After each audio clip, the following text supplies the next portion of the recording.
जय जय रघुवीर समर्थ. बघा, समर्थ म्हणतात की त्या परब्रह्माचं, त्या ईश्वराचं जर अंतःकरणातून आणि मनापासून जर आपण नामस्मरण केलं तर समर्थ म्हणतात की परब्रह्म ईश्वर हा संकटाच्या वेळेस आपल्याला मदतीला नक्कीच येतो. फक्त दृढ विश्वासाने आणि अंतःकरणातून आपल्याला त्या परब्रह्माचं, ईश्वराचं नाव घेता आलं पाहिजे, असं समर्थ आपल्याला ते सांगतात.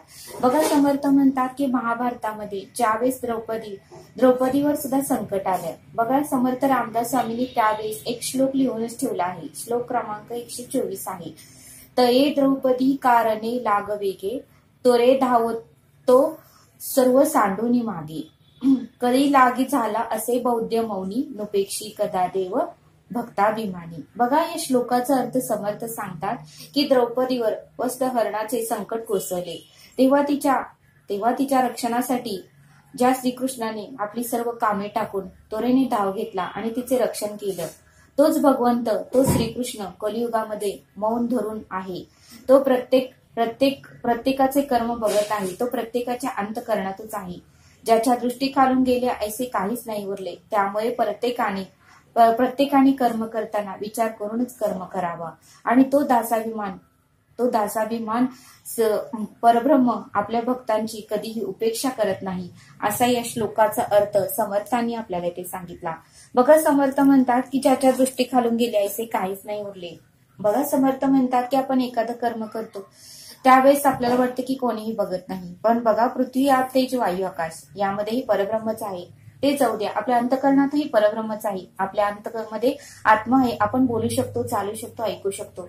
तोच अंतरीचा आत्मा निघून गेला तर बघा, थोडा वेळच आपल्याला घरामध्ये ठेवलं जातं, लगेचच आपल्याला स्मशानभूमीत नेलं जातं. म्हणून समर्थ म्हणतात की अंतरीचा आत्मा म्हणजेच ईश्वर आहे. तो आपल्या प्रत्येक कर्माचा लेखाजोखा असतो. तो आपल्यामध्ये कॅमेरासारखा आपल्यामध्ये वास करत असतो. बघा म्हणले समर्थ, आपला जो बाहेरचा कॅमेरा असतो तो लाईट गेल्यावर तर बंद पडतो, पण आपल्या अंतरीचा कॅमेरा मात्र मृत्यू येईपर्यंत कधीही बंद पडत नाही.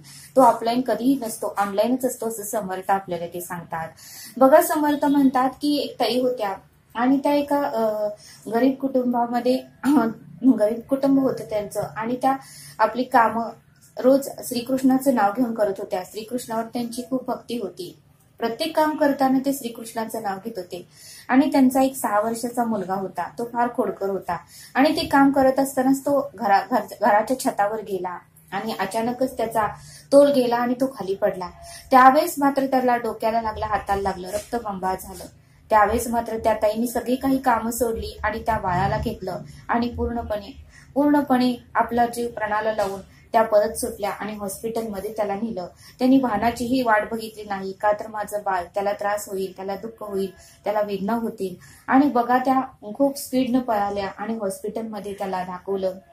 त्याला जे काही इलाज करायचा तो केला आणि मग मात्र ते श्रीकृष्णाला म्हणू लागल्या, श्रीकृष्णाच्या मूर्तीसमोर जाऊन म्हणू लागला, अरे ही श्रीकृष्णा, मी तुझं रोज नाव घेते आणि तू मात्र मी नाव घेत असताना सुद्धा माझ्यावर असं संकट का दिलंस. पण बघा, असं ती म्हणली आणि थोड्या दिवसांनीच त्या बाळाला डिस्चार्ज मिळाला आणि त्याला घरी आणलं आणि मग मात्र तो बरा होता. मग त्यावेळेस टीव्हीवर सुद्धा एक प्रवचन लागलं होतं. बघा, टीव्हीवर सांगत होते की परब्रह्म ईश्वर हा मोठा दगड पाडायच्या ऐवजी छोटा दगड पाडतो. आपल्याही आयुष्यामध्ये जे मोठे संकट येणार असतात ते फक्त नामस्मरण केलं आणि दृढ सत्कर्म केलं तर ते छोटे छोटे दगड आपल्या आयुष्यामध्ये पडतात. त्यामुळे समर्थ म्हणतात की एखादी घटना घडल्या तर वाईट वाटून घेऊ नका. त्यावेळेस त्या ताईला बरं वाटलं, कारण त्यावेळेस त्या ताईचं सुद्धा पोटाचं ऑपरेशन झालं होतं. त्यांना डॉक्टरांनी चालायला सुद्धा जास्त जमणार नाही असं सांगितलं होतं, पण त्या एवढ्या संकटाच्या वेळेस एवढ्या जोरात पडल्या हे त्यांच्यावर सुद्धा त्यांचा विश्वास बसेना. आणि बघा, छतावरून ज्यावेळेस तो मुलगा पडला त्यावेळेस खाली दगडं होती, पण आदल्याच दिवशी त्या ताईंनी ती सगळी काही दगडं बाजूला ठेवली होती. त्यामुळे छताच्या खाली वाळू होती आणि त्यामुळे वाळूमुळे त्या बाळाला जास्त लागलंही नव्हतं. त्यावेळेस मात्र त्या ताईंना खूप बरं वाटलं, कारण त्या बाळाचा खाली पडून मृत्यू होणार होता, पण ते थोडक्यात परब्रह्माने, ईश्वराने त्याला वाचवलं. का तर त्या ताईंचं अखंड मुखामध्ये नामस्मरण होतं. त्यावेळेस मात्र त्या ताईंना खूप बरं वाटलं. बघा म्हणले समर्थ, म्हणजे आपण जर नामस्मरण केलं, दृढ विश्वास ठेवला, सत्कर्म केली तर मोठा दगड पडायच्या ऐवजी छोटे छोटे दगड पडतात. आणि म्हणूनच समर्थ म्हणतात की परमेश्वरावर दृढ विश्वास असला पाहिजे आणि त्याचं नाव मुखात घेतलं पाहिजे. आपला हात काम करतं, पाय काम करतं, डोळे काम करतात, पण तोंड आपलं काय काम करतं? मग त्या तोंडावाटे आपल्याला नामस्मरण हे करता आलं पाहिजे. आपली पुण्याई वाढवता आली पाहिजे. आपली पुण्याईचा खडा आपल्याला भरता आला पाहिजे असं समर्थांनी आपल्याला ते सांगितलं. कारण शेवटी शाश्वत आपल्या बरोबर येणार आहे. नाशवंत किती जरी कमवलं तरी आपण इथेच सोडून जाणार आहे. म्हणून समर्थ म्हणतात की शाश्वत कमवण्याचा प्रयत्न करा. काम करताना, कुठलंही काम करताना फक्त मुखामध्ये नामस्मरण करा. त्या भगवंतावर तुम्ही विश्वास ठेवा आणि आपलं काम प्रामाणिकपणे करा. तुम्हाला कधीही संसारामध्ये आणि तुमच्या कुठल्याही कामामध्ये तुम्हाला कधीही काही कमी पडणार नाही असं समर्थांनी आपल्याला या बोधातून समजावून सांगितलं. तरी आता आपण इथेच थांबूया. धन्यवाद. जय सद्गुरू.